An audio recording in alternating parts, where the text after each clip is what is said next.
So, memorizing one's pieces. That is a very striking thing that I find so personal. For each student is a different case. Those who learn while practicing, without to search to learn from memory. Those who need to practice it in a way that they can picture, organize in their mind patterns analytically, and almost like a building toy, put the pieces together once they know the pieces, therefore the notes and the rhythms. And in fact, there is also those who memorize the finger positions rather than the melodic or harmonic progressions. And ultimately, there are those who remember it visually from the score, since to learn you have to repeat, you look at the score, to look at the score you realize that you memorize the disposition, the page display of the score. And so when they see another edition that doesn't have the same display, they're lost. Because for them that section is upright, low left, middle of the page.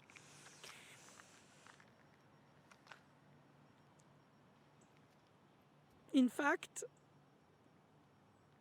memorizing should be ideally, and that sometimes perhaps is not applicable for all, depending of the speed of connection between the musical ear and the neurons who are connected to the tip of the fingers, that kind of transmission, that mainstreaming, organizing in fact, tactile memory of the notes. Not because you touch, but because of the dispositions, the way you display the finger dispositions with the black and the white keys. In a way, if you ask a student who knows the piece from memory, can you play it in another key? They can't. Not because they cannot modulate, translate, not either. They cannot transpose. Of course, they can transpose if they look at the score, but memorizing it, they memorized it with the fingers dispositions of the keyboard's display of black and white keys, the spacings. And then finally, you realize that, in fact, touching it on a keyboard, if they practice on a table, let's say, not on a keyboard itself, it still brings them closer to the piece because they hear the note by touching the finger even on the table. It's very interesting how these different levels of apprehension of a text from the music, from the paper, from the book, becomes really incredibly almost sensorial, really, because it goes to your senses, your sight, your touch, and the organizing of the tempo phrasing. And what comes next is the question often. If you can memorize thematic materials and you say this is the first theme, this is the modulation, and I go to the second theme, and the second theme is on this and that key. Okay, that's theoretically fact, but you need to be able to figure out where you are in the piece in real time in terms of the nothing but tonal, if it is, and most of the pieces are that they play in tonal system, where you are in terms of tonality. Where you modulate through, not just the main thematic materials, which you know at the get-go that you'll have the first theme in the principal key and the second theme, if it's a sonata, let's say, it would be on the relative minor if it's in major, or relative major if it's in minor, obviously. Obviously, you know these facts, but do you really connect them in your thoughts when you combine them with your piano touch? Not so sure. Not so sure. I find that sometimes students surrender to the repetitivity, therefore to an autopilot. They watch their fingers play. And when they want to play it from memory, if I ask them at the lesson, do you know it from memory? They always answer, almost. And usually the almost are the bridges, the connectors, the moments where you go from one to the other. It's very interesting. Um, it's not the main sections, it's how you get into the section. And some composers do in harmonic modulations, like Schubert often, some others chromatic, some others something like common tone modulation. And you have the opportunity to feel the atmosphere of the modulation more as a more than only hearing it and touching it for the keyboard, but feeling an atmosphere almost like cold and warm or light and dark. Of course, the mood, major, minor. But let's say that put aside, because sometimes you have alterations to these things. You have minor with a major third or major with a minor sixth. This minor major is halfway, which give this sense of uh, happy, sad, bittersweet tonalities or modalities. And once you're aware of it, the bridges become very important because they are the materials where the form holds itself. It's the invisible thread. Well, it's very visible actually, but it's not meant to be so obvious. The listener is supposed to be told the narration of the story not according to the form, but through the form. And if not, the form becomes what actually for some of the composers like Beethoven clearly was a prison. And they broke the jail bars and they decided to write formal less like Beethoven did, or at least breaking the expected form of the sonata by not doing the things in a certain order and expectation. And then the rapport of the tonalities as well. If he writes a second theme in a mediant, or he writes it in a relative, or he writes it on another tonality like the subdominant or the dominant. And all that is partly anatomy. It's not really psychology, that less spirituality. But what comes out of all this combination of harmony, melody, tonality, modulation, alteration, half major, half minor, subtlety, expression of what? Of expression of a mood, of an atmosphere, of a state of mind, of a state of the heart, of a state of the soul. It's not just notes arranged and recited according to a certain order, because they need to be written out in order to be reproduced objectively, but then they become subjectively meaningful from their combination under your own fingers, psyche, soul, and heart. And even if you misguess compared to a teacher who might say this is not supposed to be that way, you find as a student that it means to you so much and you try to get into it. So perhaps to a certain extent you fly in the dark, but at least you fly. And so of course I would like, as a student's teacher who's interested by the student, I give them a map how to go through, how to practice, how to finger, how to organize the section, how to plan the crescendo or the diminuendo, on how many bars, how to play not only eloquently but meaningfully these bridges, these connections. It's not just because they're there. Of course, they could be interchangeable if you only take the thematic material as the essential. But that's not true, because the composition is composed by the composer fully, from the detail to the whole. And we are not supposed to reinvent it unless we are in the Baroque or the Jazz, where we have charts, and then in the Baroque we have the figured bass. So we're given a certain amount of educated freedom to manipulate the ingredients. But in the classical, romantic, modern music, notation is very, very, very, very detailed, never enough to the eyes of the composers who don't like interpretation because they consider it a treason, like Ravel and Stravinsky among others, and they say it openly. No, it's more about the fact that you find yourself in front of a score which put alive brought alive rather under your fingers becomes a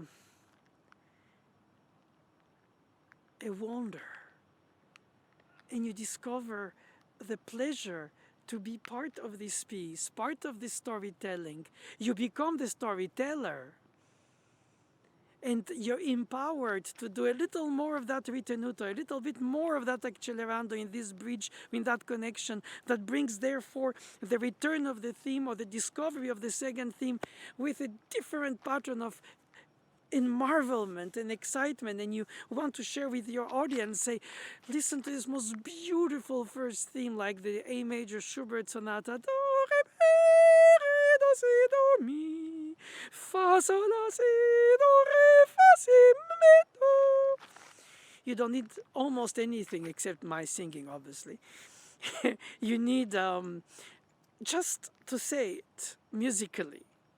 And it's so easy to say, oh, play it simple, because you have a tenth, a dotted rhythm in the upbeat, a stretch with the tenth, and in the middle the tonic for the right hand alone. Left hand, the la, si, do, re, mi, half notes of the marching slow bass line of legato half notes. Do, mi, la, re, mi, sol, sharp, do, mi, la, for the accompaniment arpeggiated harmonization that gives that lightness and subtlety of the touch instead of having bunched chords, which Beethoven would have loved, but Schubert doesn't. Perhaps because he composed his piano pieces on his guitar and didn't have a piano, or just, of course, because he wanted it. And the fact is that it gives immediately, in the first bars, you enter in this incredible enchanted world of Schubert.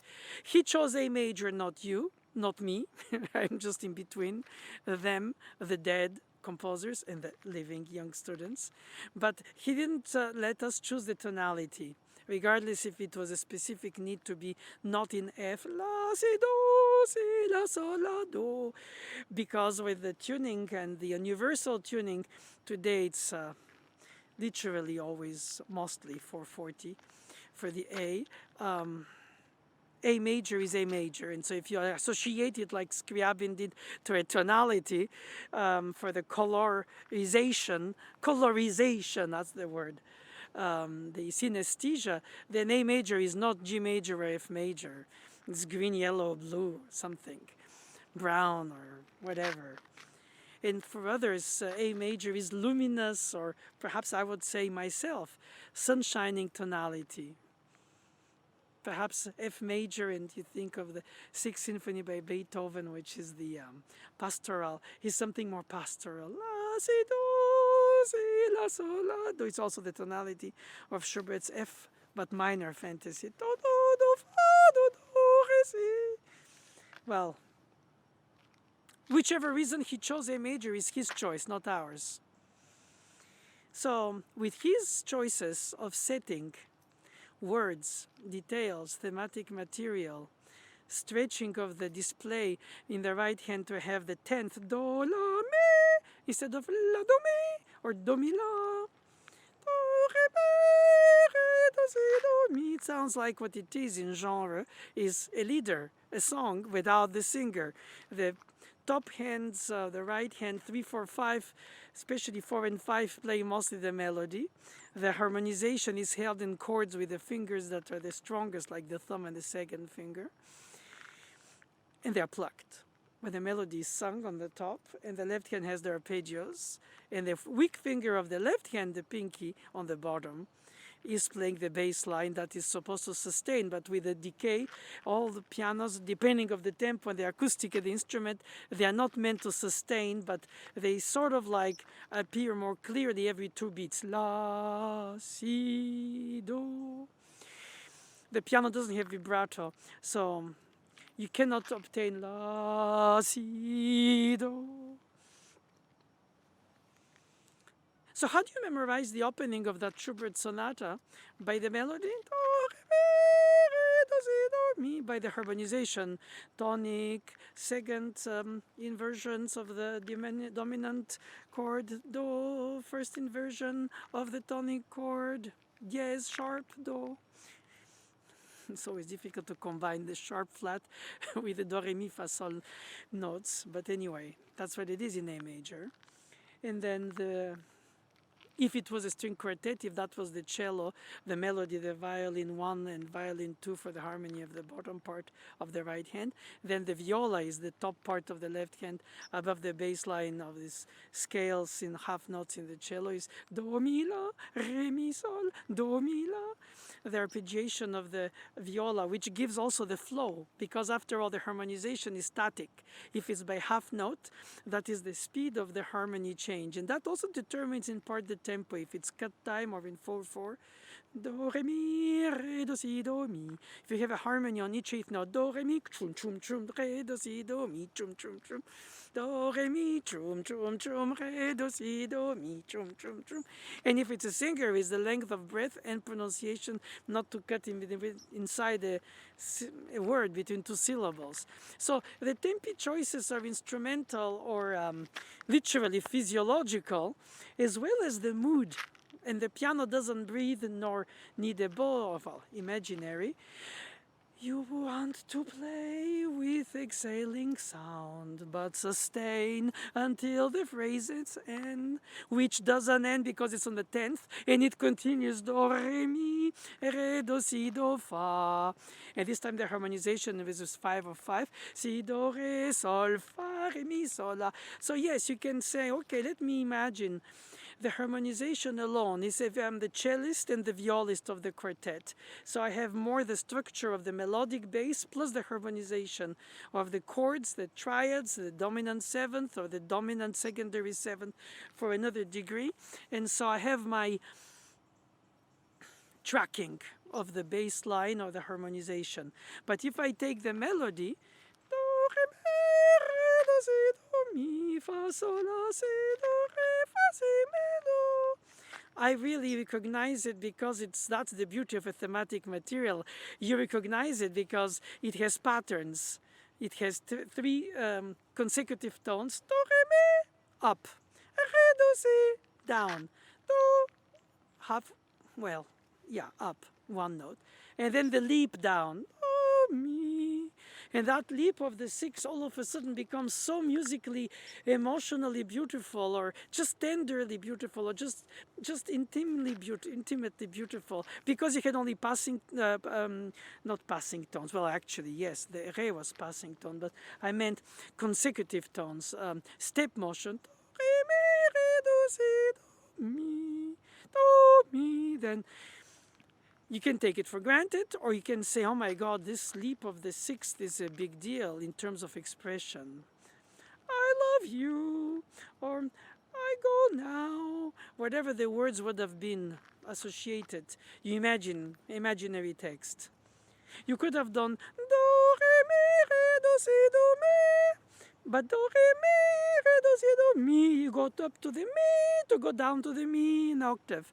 And the do in the middle. Well, 2/3 up because it's the sixth. So yeah, I have in A major thematic melodic material that has step motion and an expressive melodic leap of the sixth. You have the bass line in half notes that corresponds to the thumb of the right hand, which would be the second violin, also in half notes in tenths. Do, re, mi, with la, si, do. So you find this is probably the track through which you advance like step by step, but this time not like the melody. Do, te, te, 16 quarter, do, re, mi, one beat to do do, re, mi. Here you do it in a bar and a half because the half notes do, half note re, and half note mi. And so in fact you have do, re, mi, and the thumb plays do, re, mi, while you already sing re, do, si, do, mi over it.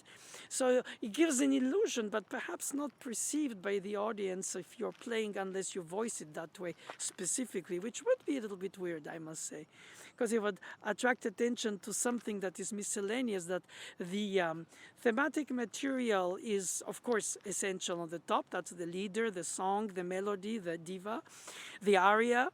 And then you have do, re, mi in half notes, which is an extension of do, re, mi, the upbeat in 3 notes. creating these three consecutive tones, which are in the thumb. Do, re, mi, well, 3, 4, 5. For the fingering of the top of the right hand, play that. And of course, you have to have a separation because you have the A in the middle. Do, re, do, la, mi. Re, mi, sol, re, do, si, do, mi. And perhaps all of these elements, despite the visual aspect of the display of the score, where it is placed, most likely top left if you start on the left page, unless for some reason, like if it's the opening page of a score, usually it's on the right page because the left page is usually blank or has the information. So on the top of the page, let's put it this way, top left of the page, even if it's the right page, and you follow and you say, okay, these are 4 bars, so it must be the first line, first system. Do, re, mi, re, do, si, do, mi, second bar, tied to 4/8 notes, fa, sol, la, si. I was going to say third bar, si, do, re, fa, si, mi, do, fourth bar, end of the first group of 4-bar style cycle of melodic lines, organizational length. And then second line starts with do, re, mi, re, do, si, do, fa, sol, si, re, sol, fa, re, mi, sol. Okay. Do, re, mi, re, do, si, do, fa, sol, la, si, do, fa, re, mi, sol, la. That's more natural for me to sing in that instead of my head voice. Ex-solfege student voice, silly singing. Si, do, re, mi, re, do, si, do, fa. Si, do, re, sol, fa, re, mi, sol, la. And so the second group of 4 bars goes from the 5 of 2, that's B minor, harmonization, do, re, mi, A sharp diminished 7th, C sharp, E, G, re, do, si, do, fa, la, si, re, sol, fa, re, mi, sol, la, and 5/1, a dominant tonic. Whenever the first one, do, re, mi, re, do, si, do, mi, fa, sol, la, si, do, re, fa, si, mi, do, finished on the tonic, did 1-5-1, and this does harmonically 5 of 2 and 5/1. So you established in 8 bars tonality as well as a melodic thematic material plus harmonic motion with the 8th notes flowing in the viola, top of the left hand part, since it's a piano piece, even if the texture is string quartet. And then the bottom of the right hand, it's more like a chorale or a held sounds in half notes. And the tempo could be cut time or 4/4, depending at which point you subdivide, at which point you keep the flow, even if stretched. Do, re, mi, re, do, si, do, mi, or do, re, mi, re, do, si, do, mi, for the beats, 3, fa, sol, la, si. And then take in account the mi, fa, sol, la, si, that half note is tied to 4/8 notes, not to play the first of the 4/8 note that you hear, the fa sharp, louder than the mi when you played it, because you have to take in account the decaying of the mi. So it doesn't sound do, re, mi, re, do, si, do, mi, decaying, fa, sol, la, si, which you didn't intend, but happens by the fact that in your possible denial of the decay, because the music continues but the sound decays in this imitation of literally leader, as I say, the song, fa, sol, la, si has to start softer in order to rebuild the energy through the sol, la, si to the dynamic level of the opening. Do, re, mi, re, do, si, do, mi, fa, sol, la, si, do, re, fa, si, mi, do. Said like this or sung like that, it sounds like constantly wavy. But in fact, it's an imitation of the voice, but it's not a voice because the piano is a literally hit string that vibrates in decay. So it's only in the exhaling that you produce the sound. And therefore, you have to take in account the acoustics, the capacity of the instrument of length of sound, in order to choose a tempo which has to be the calm, moderato singing, but it depends of the circumstances, because if it's overstretched, then you break the melodic line, and if it's too fast, it's not calm enough. It becomes inevitably loses its character because do re mi re do si do mi fa sol la si do re fa si mi do. Okay, there's no more decay that disturbs, but in fact, worse. You don't have any more the atmosphere, the mood, the daydream, the marvelment. Do re mi. So you have to balance the length of the sound with the pickup after the long value from the group of shorts. So you have to rebuild the crescendo so that the illusion is that you never dropped. And then you have the pedal. The right foot pedal is a double-edged sword. On the one side, it gives you juice, sauce, resonance, fluff, anything analogy to opposite of dry and stern and austere. But on the other hand, it also, by lifting all the 88 dampers, you lose the sound direction, the touch that you prepared from close up, that you played in the key, that you prepared without the articulation of the consonant, just the vowel. So the piano touch evocative of the voice, the pedal harmonizing with more richness of the vibrations, because with the pedal and the dampers up, you hear the sound not ta but ah. The waves are larger. It's like a vibrato of a singer will go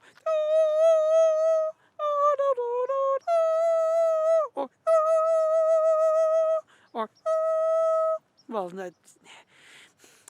that's the perception. You don't touch the string like other instruments, so you go through the action to touch the string, and then you're not responsible for the acoustic of the room where you play, but you have to take account of it as much as you can, because somehow your pedaling of the right foot corresponds to the harmonization, but the melody is in it. You don't have a separate pedal for the melody like the singer is separate from the pianist when you accompany the song. Would it have been a song and not a piano piece, sonata, imitating the song genre in a string quartet setting, texture, with legato bass line, legato top line, and legato arpeggio in the left hand, and legato connected half notes for the bottom part. When you think about it, it's unplayable with 10 fingers. It's almost for 4 hands. Our string quartet and singer, that's even better. So the right foot pedal connects but overlaps.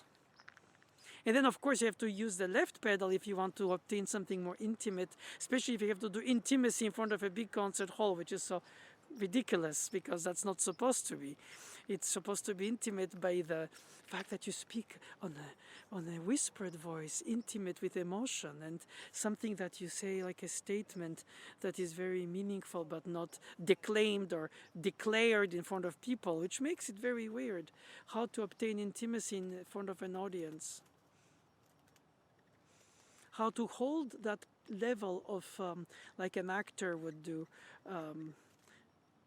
introspection in the thought while expressing it loud voice, as if you think about it, but you're not per se projecting it, like when you speak from a pulpit, or let's say you're trying to convince electorally people. Obviously, the difference of projection of the rhetoric is different, obviously. And how do you play mezzo piano, mezzo forte, this opening in a hall of 200 or in a hall of 800 people, where the ceiling is so higher, or the piano is a 9-foot, or the piano is small? So many elements that you have to, in a way, more or less control, but you less than more control them. They control you. And all you can control is your touch and your pedaling, and then the rest somehow will reveal itself differently because of the acoustic of this hall, or the sound engineering of the other, because it's also part of the story, is that if it's recorded, where do you place the mic will enhance the resonance or not. If it's closer to the piano, you hear more the notes and less the resonance. If you're far away, you hear more resonance and less precision of the articulation. And you feel like perhaps some of the notes legato become more because of the acoustical resonance and because of your overlapping legato. Re holding do, then playing do sharp, and then holding the do sharp until C, and then the C while the do sharp still holds. So da di da di da, with the knuckles feeling the energy transmission of the energy, almost like a boat. Da, da, da, da, di.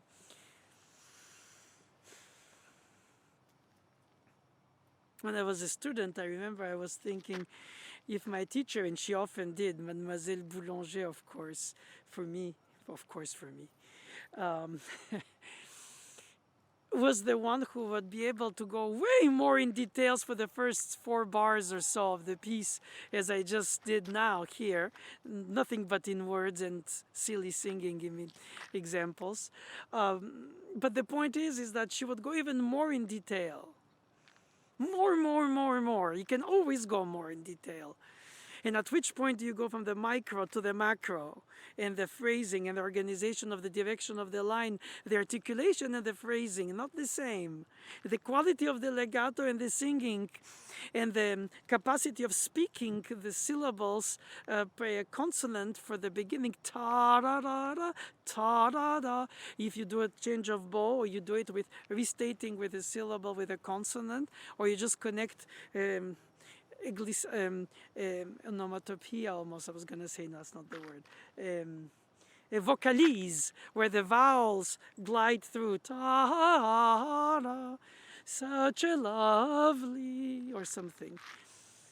And I thought when I was a student, if I have to think of so many things at the same time for nothing but the first few bars of a piece, I forgot which we were working on then, as an example with this sonata by Schubert for here now, then I'll forget most of it.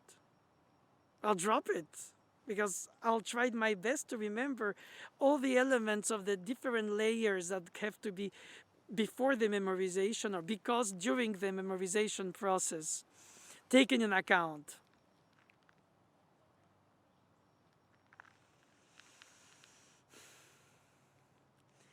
But you know what? I realize that in fact you do. Except that they somehow, all this thinking, all this learning, all this awareness of the different elements sinks in different layers of your brain or your neurons. And you end up by presenting the piece as if it's just simple and natural, but there's nothing simple. The melody sounds like simple because it's consecutive tones, a leap, and then you find it so as it is, and one should, after all, even without words, charming, touching, moving, peaceful, good-mannered, elegant, all of the above, right? But then you play it, and when you play it, it becomes more complicated because you have to take care of the length of sound, of the shared of sounds. You have to take care of the pedal, of the harmony, of the melody, of the secondary voices, of the tempo according to the motion, and how you hold your direction of the line towards the division or subdivision of eighth notes. After all, you have 4 eighth notes in each of those half notes, and then you have 4 bars in each phrase. That is a half of a quarter of a sentence if it's a full sentence bars with semi-commas and all. And in a way, he doesn't finish at the end until he has a tonic in the soprano, but he has often a tenth, the third. Do, re, mi, re, do, si, do, mi, fa, sol, la, si, do, re, ma, si, mi, do, and not si, mi, la, si, mi, la, la. That's my passaggio. So on the A, that would have been conclusive because it's the tonic in the melody. Si, mi, do, stays always open, the 10th or the 3rd, because it's on the level of the 10th in stretch. So it keeps going for do, re, mi, re, do, si, do, fa, si, do, re, la, fa, re, mi, sol, la. And the la, the tonic in the melody, comes only at the 8th bar. So therefore you have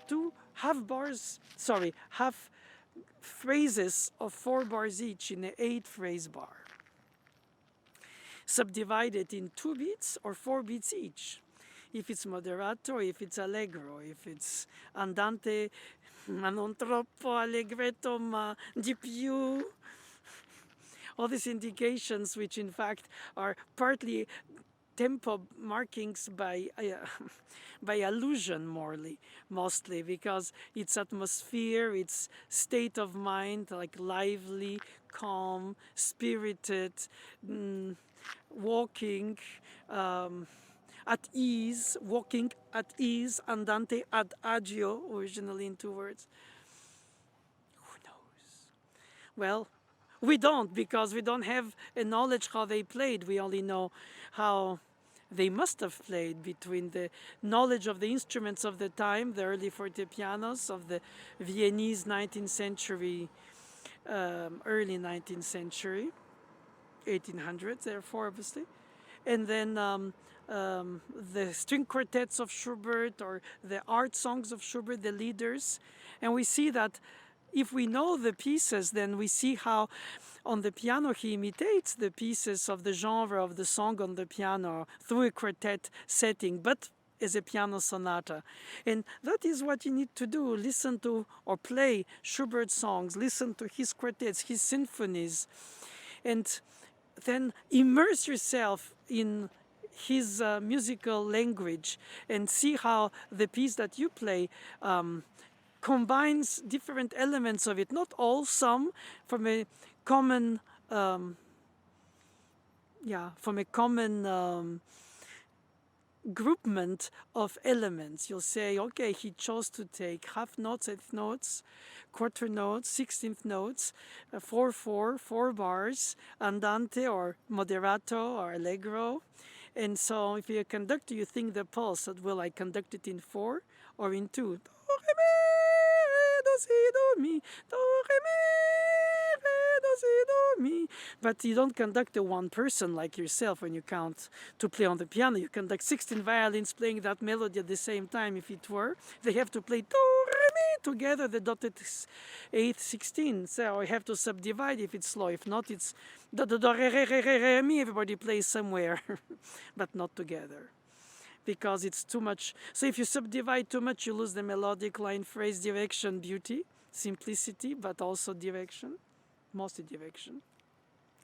And if you don't subdivide, then it's not together. But when you play alone, you don't have to worry about not being together. You have to think about how to elegantly bring your melodic line from a point A to point B, bar 4 by 8. Bar 4 would be the semi-comma, bar 8 would be the comma, before you start the next phrase after that.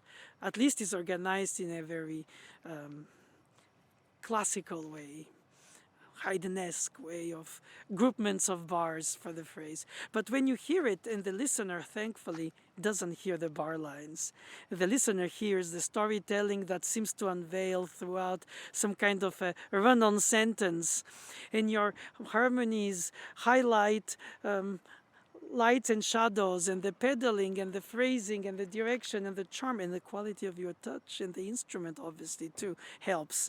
The acoustics, if they're juicy, resonant, or dry, then perhaps the tempo will be less slow, or if it is very resonant, you'll take a little bit slower tempo just to make sure that it's less blurry, but you're not responsible for the acoustics, though you're responsible for the enunciation of the piece you're playing. Do, re, mi, re, do, si, do, mi. I doubt that students, when they practice the first 4 bars of this sonata, spend so much time to evoke, think, organize, write down, analyze, structuralize, whatever the word is, all the elements of these 4 bars, or 8 bars, and then the next to 12, 16, and all. Then by the time you know it, you know the first page. So if you do that kind of analytical, in-depth organization of thoughts, you prioritize, of course, the melody, the theme, then the harmonization, then the accompaniment, then the legato quality, the direction of the line, the groupment of bars, the tempo, and then the fingering, where you do substitution if you run out of finger, like you started 4/3, 4/5 in fingerings, 4, then what you do into 5, substitution on D, and then they can do 4 3 5 C sharp B, C sharp E, 5 2, and then 3 4 5, and pass the 4 over the 5 on the white key, and then C sharp D, F sharp with 3 4 5 3 5 4 into 5. Easy to say, difficult to do, because not everybody has the same length of fingers, let less stretch between the fingers to accommodate that tonality, which anyway, it's not of our choice, it was his. And so, as a student, you figure out most of the time that you run out of fingers, so to say, because, well, anyway, you have to hold things, you have to move things. At the same time, you have to play 2 or 3 elements with the same hand to make it simple. It's not simple, that was ironic.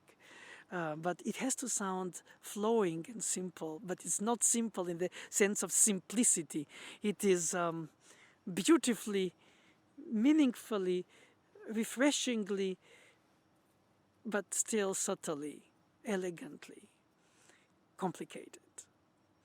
But you control the amount of elements in order to just display the beauty. Almost in analogy like the swan on the lake. I don't speak of the ballet, I speak of the swan on the real lake.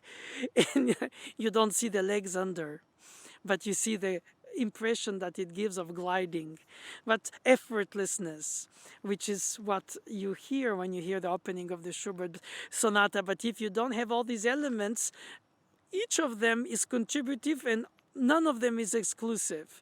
Well, all of them are actually. You need them all. They blend, they merge, they morph into one. The harmony into the melody into the pulse into the harmony, the atmosphere, the quality of the touch, the highlighting, the voicing of the melody slightly louder than the accompaniment. Not a trumpet with harp, but perhaps oboe with strings, or perhaps clarinet with strings. It's a question of how much you want to bring out the melody. In an orchestration, the choice of the timbre of the instruments determines the volume of the contrast. Exactly as I said, trumpet harp is extreme. But if you say flute and strings, or clarinet and strings, or oboe and strings, it's closer, or English horn and strings. So you have a more subtle highlighting, but still voiced highlighting, or voicing as we call it, of course. So you have to do all that as a soundscape, as a sound painting for the levels and the layers, the levels of the layers, and how they all combine and merge, and how they not only aesthetically sound beautiful by themselves on each beat, on each bar, or two beats on each bar.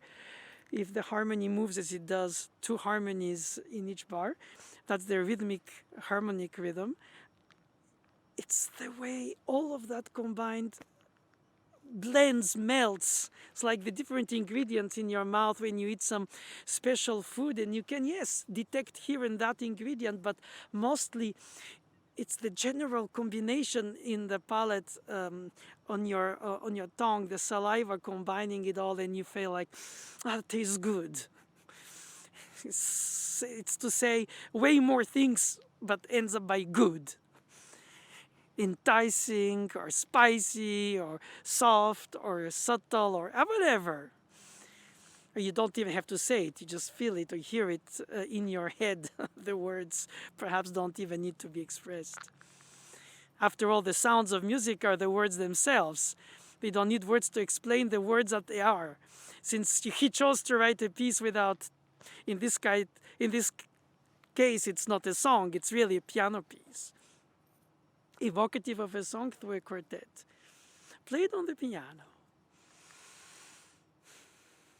The legato, the singing, the phrasing, the pacing, the daydreaming.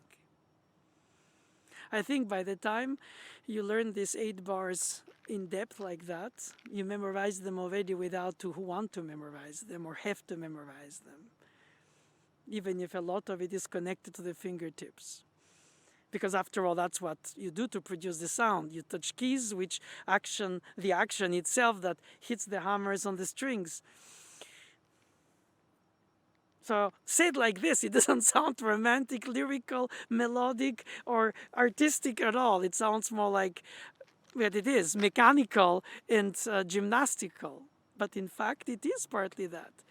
And then you have the illusion of the gliding um, swan.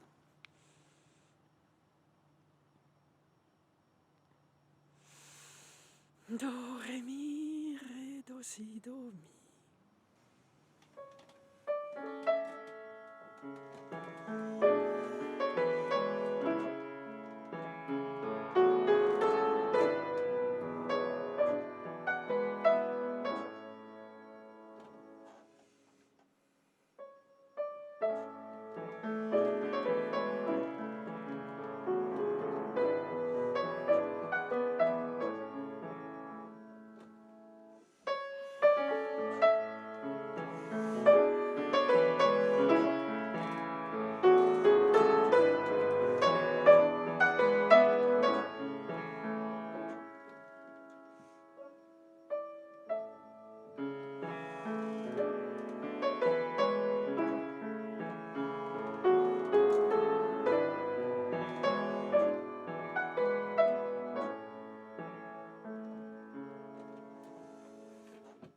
Yes, different ways to engage, different ways to enter in the storytelling from the upbeat to the next downbeat through the arpeggios of the bass line, melodically rising by steps, the second violin, playing the harmonization, two bars, to harmonize a bar, and the melody, and not bunched but spread harmonization with the 10th, arpeggiated if not plucked, and if you arpeggiate, then the 16th notes become too long in the passing tone of the melody, having to wait for the arpeggiation to align the downbeat with the 5th finger of both hands. I think you could also start it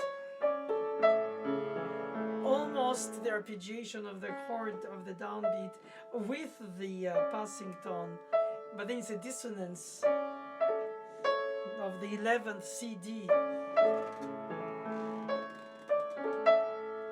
You see, to apply all these things that I explained theoretically, now in the playing through the fingers, I have to organize so much of those synergies in order to find that simplicity of the statement, a statement of eloquent well-being.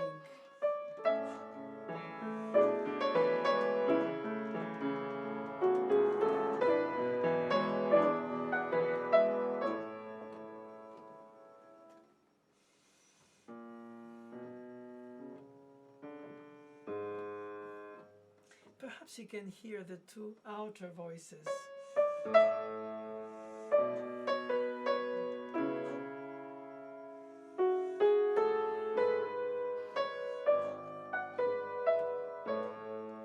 Or the two inner voices.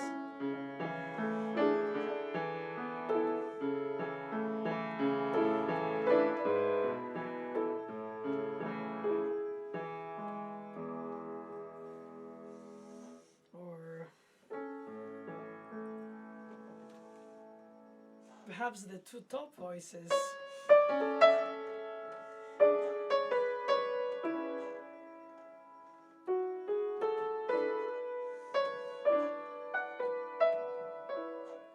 And all together.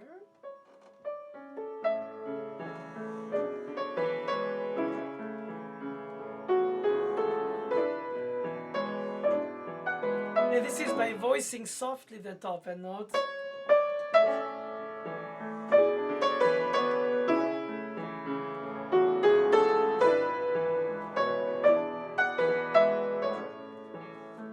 And you if the tempo is flowing more and the sound is more withheld and the distance difference in the voicing less.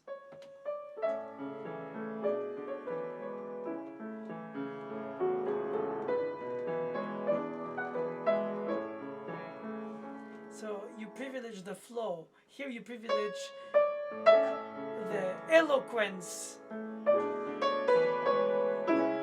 of the melody.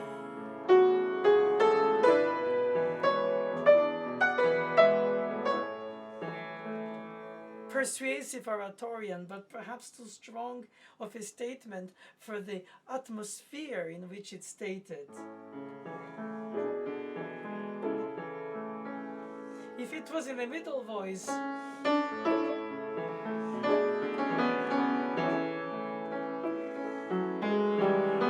sorry, teaches me right to not play it in the right place. Or in the bass, let's see which wrong notes I might not do this time.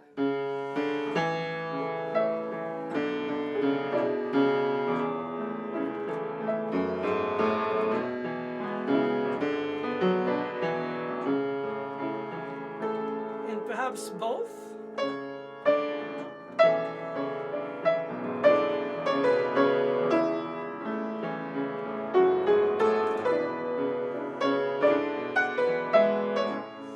Well, that's ridiculous and silly. Sorry for that. It's one voice and one accompaniment and a flow of layers. If you play the right hand with two hands, you have the melody in the right hand and the left hand playing the bottom of the right hand.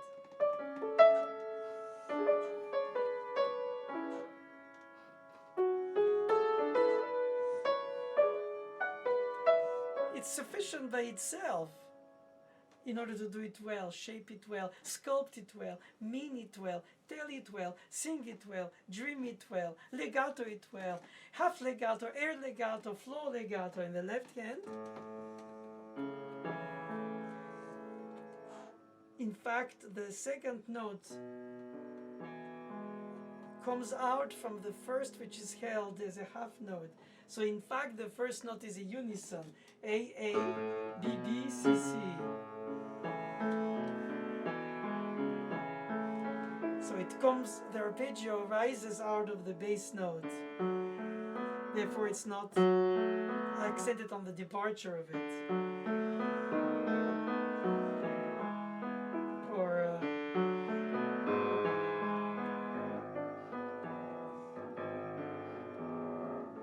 because Schubert drops that low G sharp in the leading tone.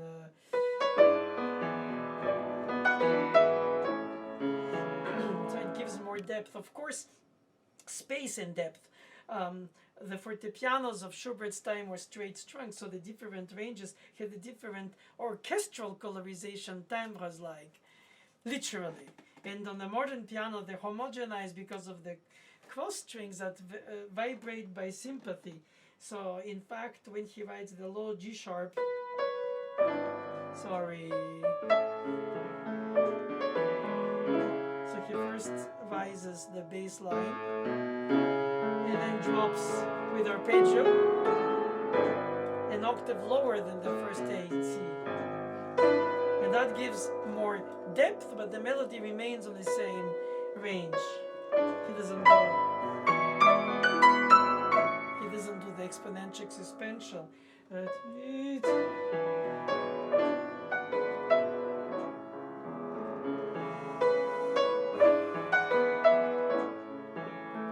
the second group of 4 bars, the 5 of 2, 2, and then 5 of 1. So you have the closure.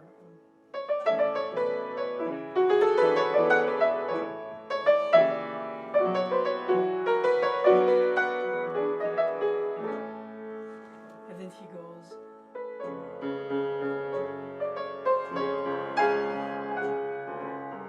A side note in F sharp minor, which is the 6th degree, the relative minor, with common tones. with A major. No need to modulate. Just be and go.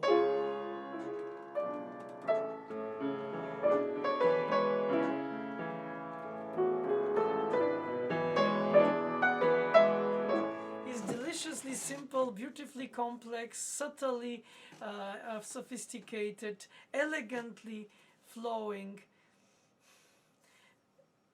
It's forever to rediscover, recapture, restate, resay, reshape, relove, bring out to the audience, to the other, to you.